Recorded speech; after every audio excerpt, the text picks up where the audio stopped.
Me gusta pensar que todos crecimos sabiendo quién es o quién era el presidente de México. Crecimos viéndolo en la tele, saludando gente, recorriendo el país, dando discursos ceremoniosos, dando el grito de independencia frente al Zócalo todos los años. Y aunque cada 6 años su cara y su nombre cambian, la figura presidencial es la misma. ¿Pero alguna vez te has puesto a pensar qué sí y qué no puede hacer el presidente? ¿Qué representa a la figura presidencial? Y aunque pudiera parecer un tanto banal preguntar qué hace el presidente del país, me parece que es importante reflexionar y contestar esto cuando estamos a un mes de elegir al o a la siguiente. Hola, mi nombre es Regina Labardini y esto es Congruencia, un podcast que busca mostrarte el rol que tú tienes en la política, brindándote toda la información necesaria para que puedas entenderla y participar en ella.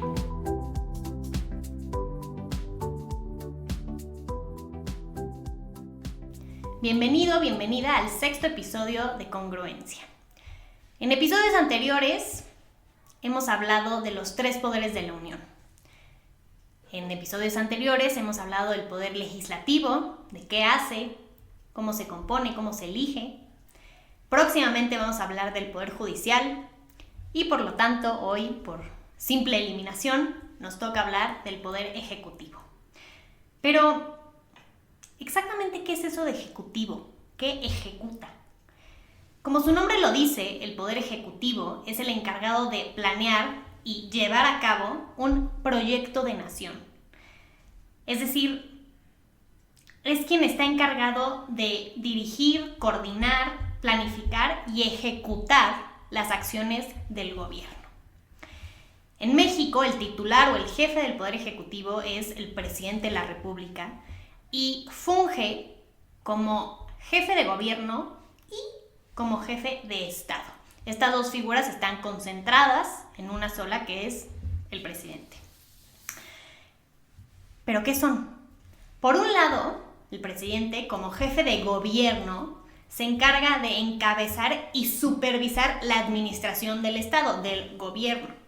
Y por el otro, como jefe de Estado, se encarga de temas más protocolarios y actúa como líder y representante del país, sobre todo cuando está fuera de este. Hay lugares, por ejemplo, como el Reino Unido o Francia, donde estas 2 figuras están separadas y son 2 personas distintas, pero de nuevo ese no es el caso de México. En México estas 2 están concentradas en la figura presidencial. Y este presidente es electo por un periodo de 6 años mediante un voto directo, es decir, un voto ciudadano directo como el tuyo, como el mío, como vamos a hacer este próximo 2 de junio. Y esta elección es independiente de la elección del poder legislativo. Es decir, por un lado tú escoges a tus congresistas, tus legisladores, y por el otro escoges a un presidente. Tú no escoges a diputados y senadoras que a su vez elijan a un presidente o nombren a un presidente por ti. Por eso es directo. Y ya que tenemos aterrizada esta parte de qué representa o qué hace la figura presidencial, surge la pregunta de, ¿y quién puede ser presidente de México? ¿Cualquiera puede gobernar? Nuestra Constitución establece que la figura presidencial solo puede recaer sobre una persona mexicana, hijo o hija de padres mexicanos, con mínimo 35 años de edad. Y aquí, paréntesis, valdría la pena evaluar si así como existe un mínimo de edad, también valdría la pena poner un máximo de edad, ¿no? ¿Realmente queremos que las generaciones salientes sigan siendo las que nos gobiernan? ¿Dónde quedamos los jóvenes?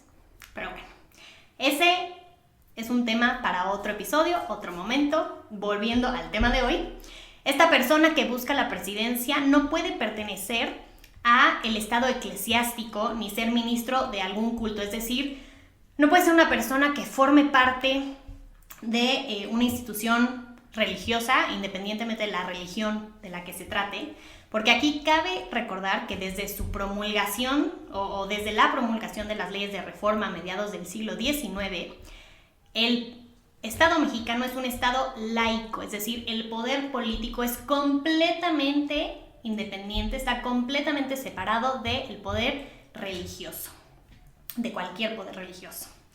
Y aquí también es importante que durante al menos 6 meses o 6 meses antes de la elección presidencial, él o la candidata no puede haber sido miembro activo del ejército, ni secretario o subsecretario de Estado, ni gobernador, ni fiscal, y por supuesto, no pudo haber sido presidente antes. Es decir, no hay reelección presidencial en México.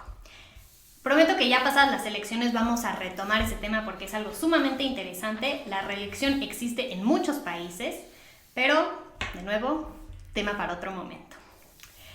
Y dado que él o la presidente no puede gobernar solito, porque por un lado, y como tanto lo hemos dicho en este espacio, concentrar todo el poder en una sola persona pone en riesgo a nuestra democracia, pero también, objetivamente hablando, el presidente no se puede partir en 130 millones de pedazos, y esto simplemente porque no es Superman, no es la Mujer Maravilla, no es omnipresente y todopoderoso, solo es presidente.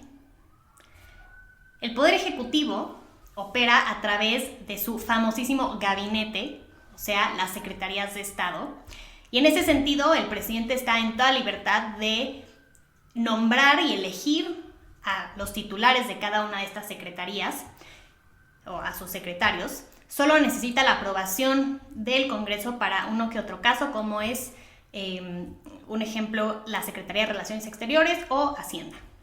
Y en la actualidad, México cuenta con 19 secretarías de Estado a nivel federal. Estoy segura que si no has escuchado todas, has escuchado varias de ellas.